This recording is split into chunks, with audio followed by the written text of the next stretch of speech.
It is Thursday on Raid Shadow Legends, but you knew that. Now, patch 8.60 is here.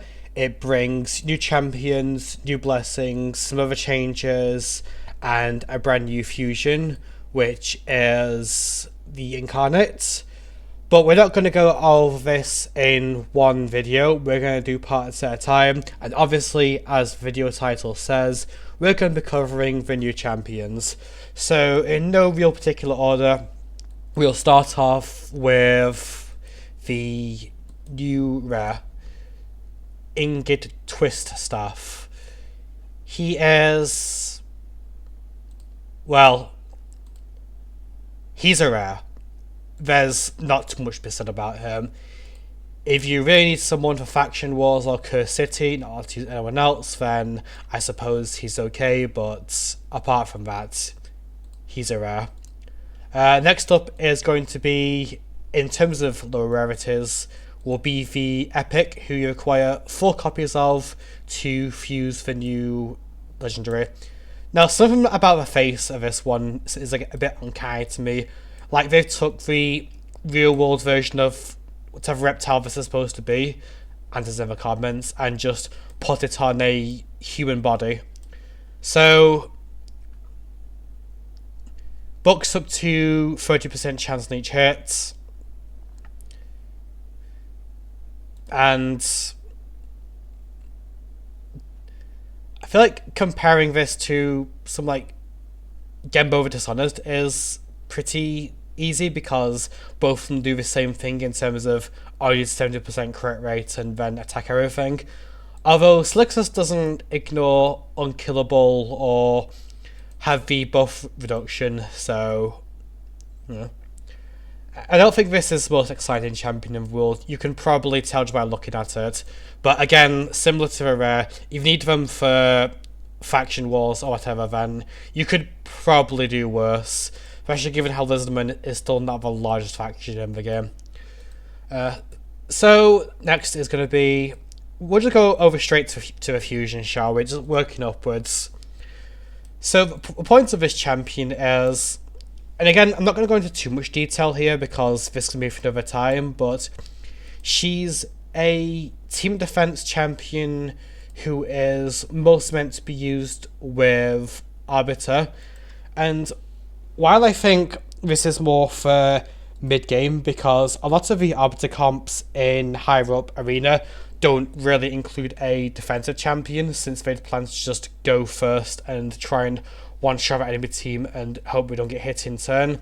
I think you could do worse than her in terms of if you pulled her out of a shard, but in terms of actually going for an entire fusion for her, it's something you have to consider because these sort of events aren't the easiest, and I'll tell you right now that this fusion is set up that you have to do everything to get all of the fragments required for this.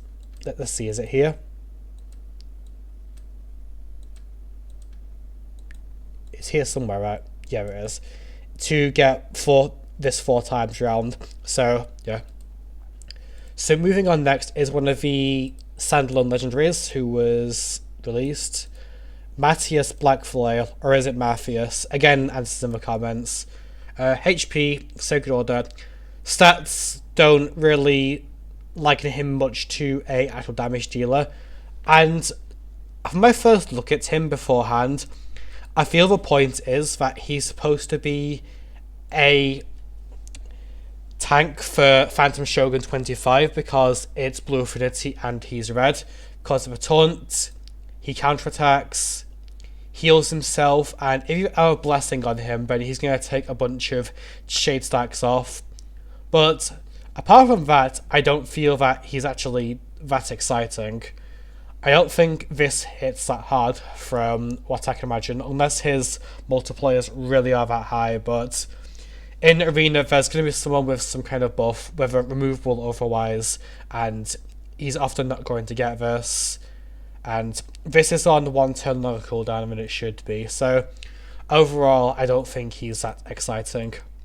Next champion is And this is the one good one from the lineup, I'd say. I feel it's no surprise that this is the only one that I'm going to rate highly.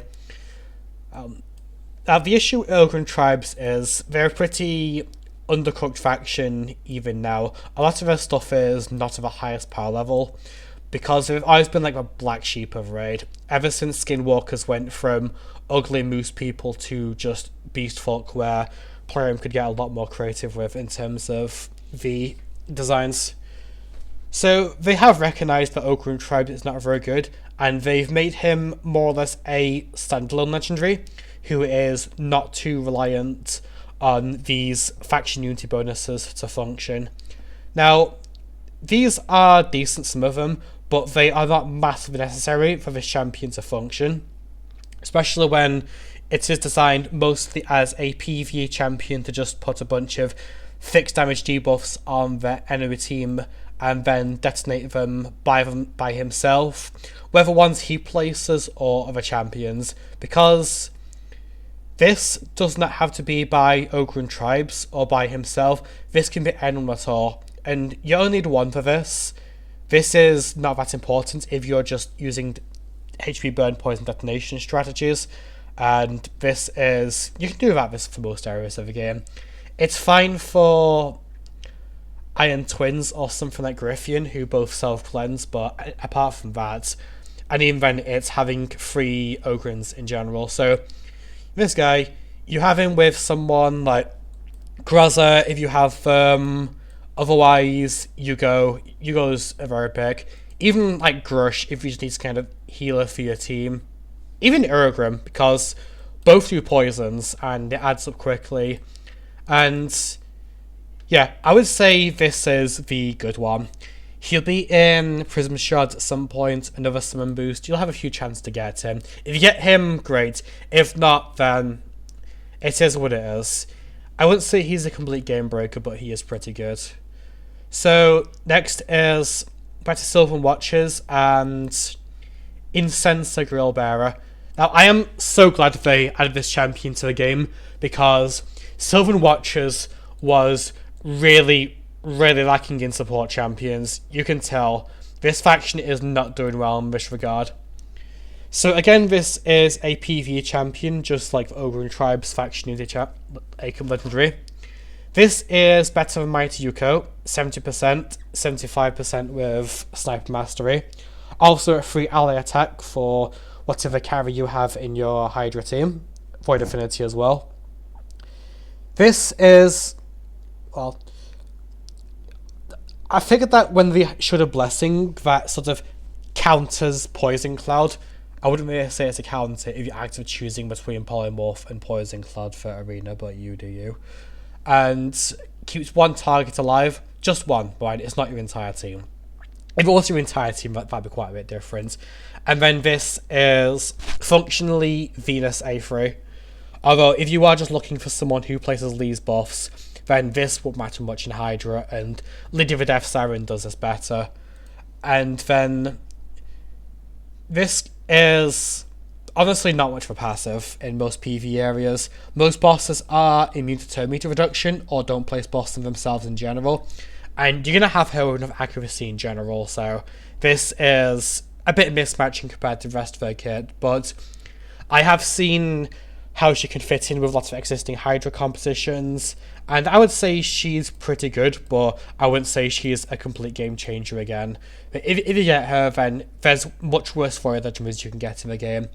Now, in terms of worst champions you could get, we have a mythical, and I was hoping that Sylvan Watchers would get another damage dealer at some point. Well, we got him, and it turns out we are still waiting. So, this is one where, straight up, I will say that anyone who thinks that Plum is good at champion design is probably proven wrong. So, to start off on his base form, where he skins fine, I guess. He kind of looks like ninja or anything else. Just attacks one enemy. That's all it does. Okay, you ignore a few things, but apart from that, it attacks one enemy. Okay, great. Next is And AoE doesn't trigger counterattacks, fine. That's fine. I mean, compare this to someone like Siegfried of Nephilim, who gets similar amount of turn meter but doesn't steal it. This doesn't ignore shield or anything, but it does have a self reset if he kills things. Meanwhile, this is. But one thing I'll mention is, in terms of him stealing 20% turn meter, this is mythical. Okay, got this memorized.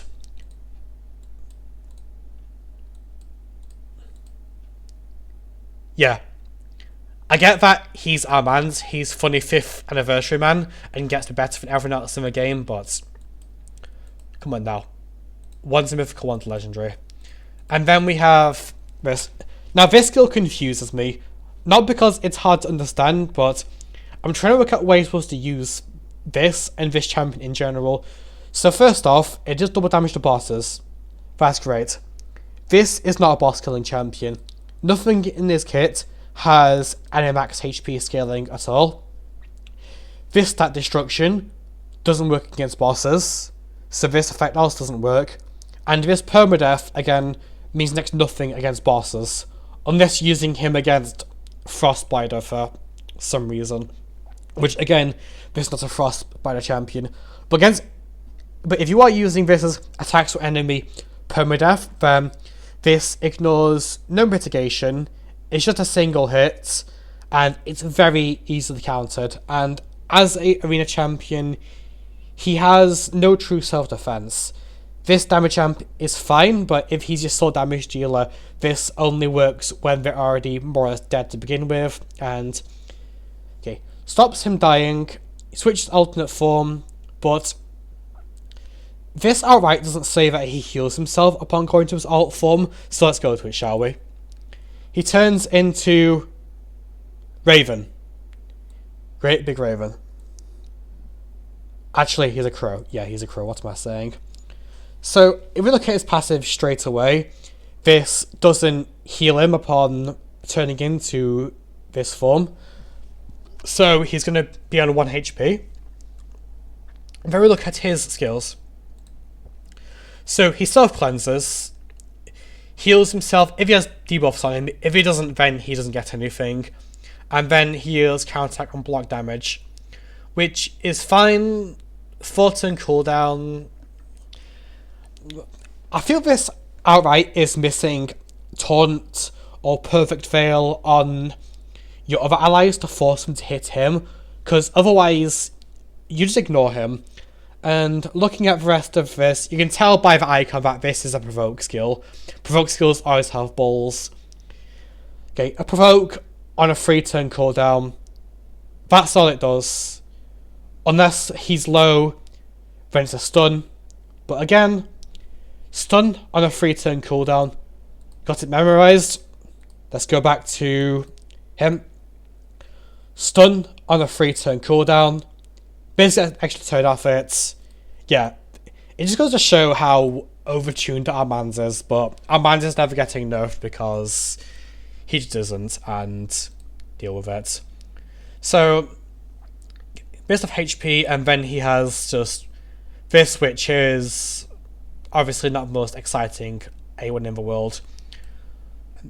Have revive someone if he kills someone, but this doesn't hit that hard. This doesn't hit that hard. No mitigation, shred.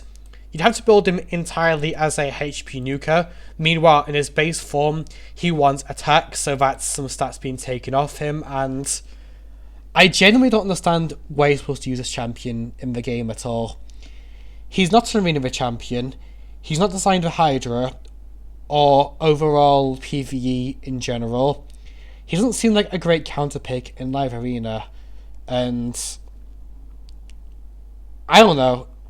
Perhaps I'm missing something. I don't think I am, because his kit really is not that complex.